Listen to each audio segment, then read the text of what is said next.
Hello guys! If you are a dog lover, a dog parent or are planning to get a dog, or if you are looking for answers to any of these questions like are Doberman aggressive? Can Doberman be a good family dog? then this video is for you. so guys welcome to our channel जिसका नाम है Delightful Doberman Diaries. जिसको हम प्यार से कहते हैं D3.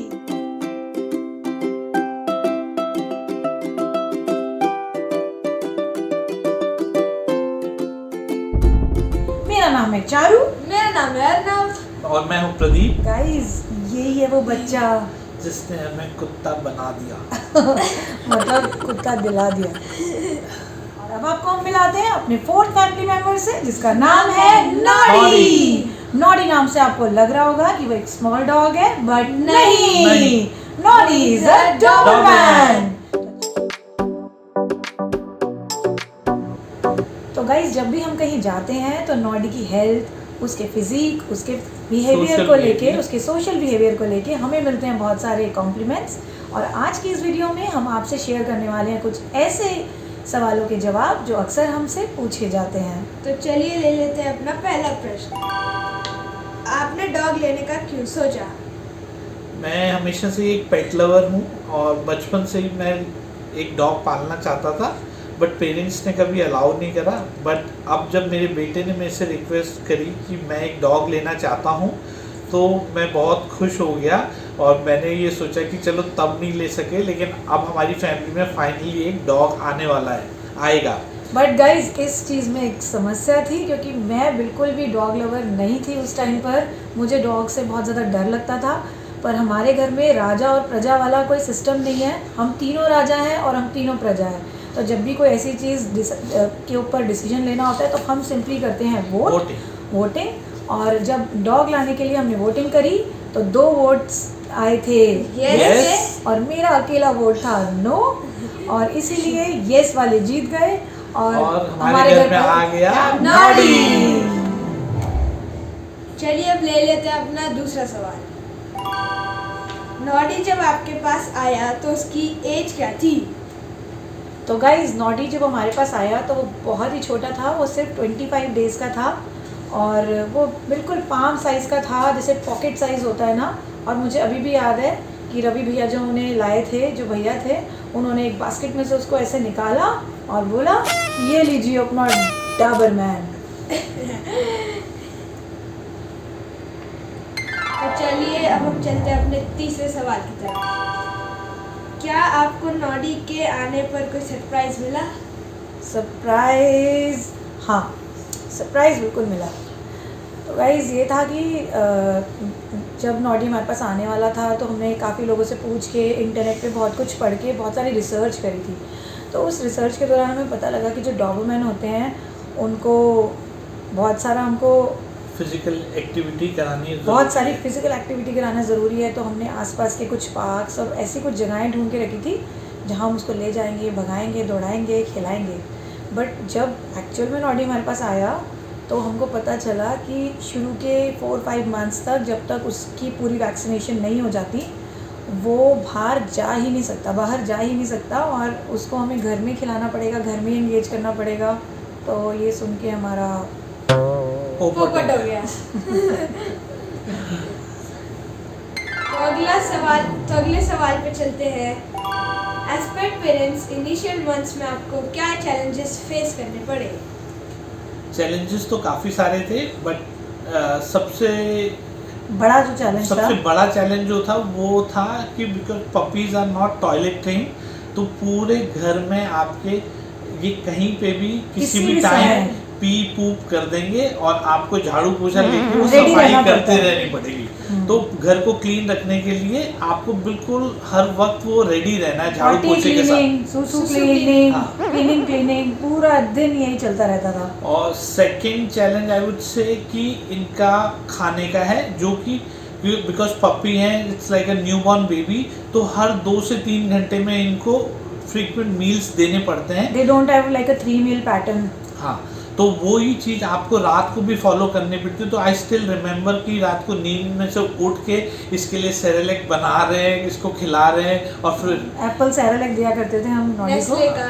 हाँ।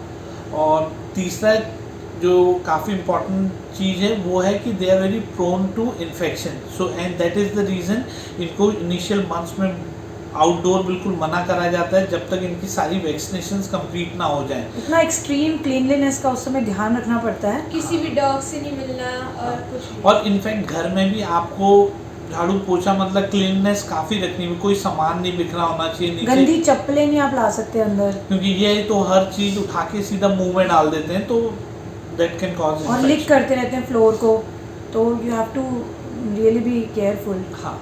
So these were the challenges जो एक छोटे पपीज़ के साथ सब फेस करते हैं, और हमने भी कुछ इसी टाइप के चैलेंजेस फेस करे, but we are really happy कि वो फेज़ अब चला गया और हम सक्सेसफुल रहे। तो ले लेते हैं अब अपना अगला क्वेश्चन। अब मैं आपसे एक ऐसा क्वेश्चन पूछने जा रहा हूँ जो हमसे सबसे ज़्यादा पूछा जाता है। पूछिए। बता रहे हैं, क्या डॉबरमैन एग्रेसिव होते हैं? इसका सिंपल सा आंसर है no, based on my experiences with Noddy, because we are a firm believer कि ये कोई भी ब्रीड में प्रॉब्लम नहीं होती, it's more about how you raise them, it's more about your parenting. तो बिकॉज हमने यहाँ पे अपनी लोकेलिटी में ऐसे एग्जांपल्स देखे हैं लैब्राडोर के और गोल्डन रिट्रीवर के, which are considered to be best family dogs, but they have bitten their owners, और लोकेलिटी में भी कई लोगों को उन्होंने and they are very aggressive. हाँ, and they are far more aggressive than Noddy. तो गाइस हमें ऐसा लगता है कि कुछ ऐसी चीज़ें होती हैं जो डॉग्स को एग्रेसिव बना देती हैं, उनकी ब्रीड उनको एग्रेसिव नहीं बनाती, बट अगर उन्हें राइट काइंड ऑफ एनवायरनमेंट नहीं मिला, जैसे अगर कोई फैमिली है जो ज़्यादातर टाइम अपने डॉग को लीश में रखती है, या कोई अपने डॉग के खाने पीने का ध्यान नहीं रखता, या उनको इनफ आउटडोर नहीं कराता, तो ऑफ कोर्स कोई भी डॉग एग्रेसिव बन ही जाएगा।